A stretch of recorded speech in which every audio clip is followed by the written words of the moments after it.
안녕하세요. 야구로구입니다. 롯데는 구단 역사를 보게 되면 신인 계약에 있어서 큰 돈을 펑펑 쓰지 않았던 팀입니다. KBO 리그 역대 신인 계약금 순위 탑10. 이 중에 롯데 선수는 단 한 명도 없거든요. 롯데 구단 역사상 가장 많은 계약금은 2004년 2차 1라운드 지명으로 데려왔던 김수하에게 준 5억 3천입니다. 이왕 말이 나온 김에 롯데 구단 역대 계약금 탑5를 보시면 다음과 같습니다. 2004년 2차 1라운드 김수하 5억 3천, 1996년 1차 차명주 5억, 1997년 1차 손민환 5억, 2020년 2차 3라운드 나승엽 5억, 2017년 1차 윤성빈 4억 5천. KBO 리그 원년 멤버인 롯데 구단은 지금껏 계약금 5억 이상을 준 선수가 딱 4명이라는 이야기입니다. 이 리스트를 보게 되면 꽤 익숙한 이름들이 있는데 이들은 많은 계약금을 받았던 만큼 그에 걸맞는 활약을 했을까요? 김수환은 여러분들도 잘 아시다시피 돈값을 전혀 하지 못했습니다. 단 2시즌만 치른 후에 지속적인 부상에 시달리다가 2010년 황재균을 데려오는 트레이드 카드로 활용돼서 팀을 떠났습니다. 김수하의 통산 커리어를 보게 되면 2시즌 동안 23경기 64.1이닝을 던지는 동안 1승 1패, 평균 자책점 7.41만을 기록했습니다. 차명주의 경우를 보게 되면 많은 계약금을 줬던 롯데에 있을 때는 전혀 기대치에 미치지 못했다가 롯데를 떠나고 나서는 상대적으로 잘했던 선수입니다. 즉 롯데로서는 좋은 평가를 할 수 있는 선수가 아닌 거죠.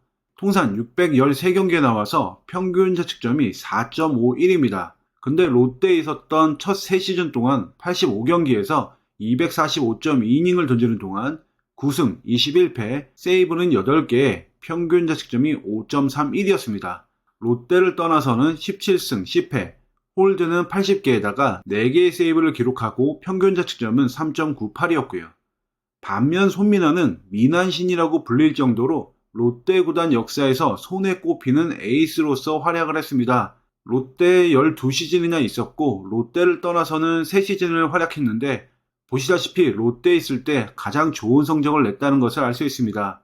그리고 리스트에 4번째에 있는 나승엽은 이제 풀타임 1년차를 치른 선수로서 아직 지켜봐야 되는 게 많은데 2014년 시즌은 상당히 우수하게 마쳤습니다. 요약하면 5억 이상의 계약금을 받은 4명 중에 1명은 대성공, 2명은 실패, 1명은 아직 평가 보류, 이렇게 정리할 수 있는데요. 그럼 롯데 구단 역사상 신인 계약금을 가장 많이 받았던 5명 중에 유일하게 5억 멤버가 아닌 윤성빈은 어떻게 평가해야 될까요? 솔직히 이미 답은 나와 있다라고 생각합니다. 윤성빈은 2018년부터 2024년까지 이 중에서 딱 4시즌만을 뛰었고 21경기에서 53이닝, 2승 7패, 평균 자책점이 7.47이었습니다. 앞서 살펴본 롯데 신인 계약금 5억 이상 멤버 4명 중에서 가장 부진했었던 김수하하고 한번 비교해 보겠습니다. 김수하보다 성적에서 나은 것이 하나도 없다는 것을 알 수 있습니다.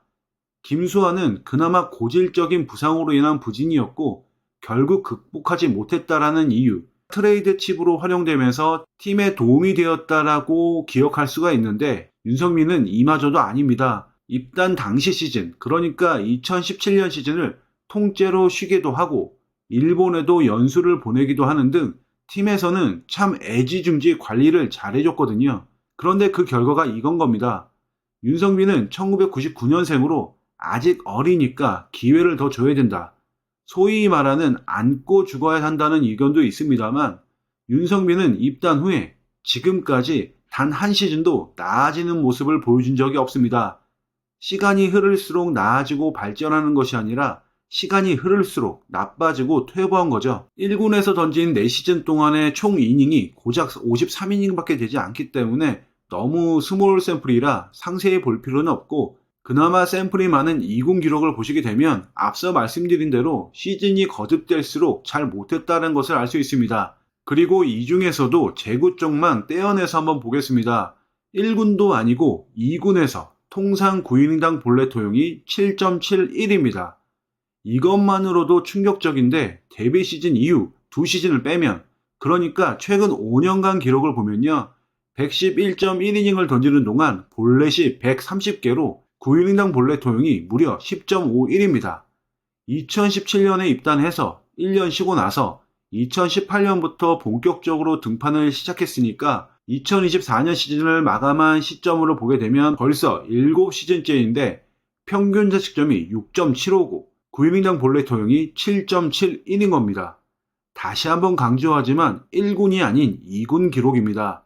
이 정도의 발전 속도 그리고 이 정도의 기록이라면 윤성빈에게 투자한 비용도 많고 시간도 많다라는 것도 있지만 놔줘야 되지 않을까 이런 생각이 듭니다. 2024년 시즌 롯데 스토브리그에서 윤성빈은 롯데 유니폼을 계속 입을 수 있을까요? 여러분은 어떻게 생각하시나요? 이상으로 방송 마칩니다. 감사합니다.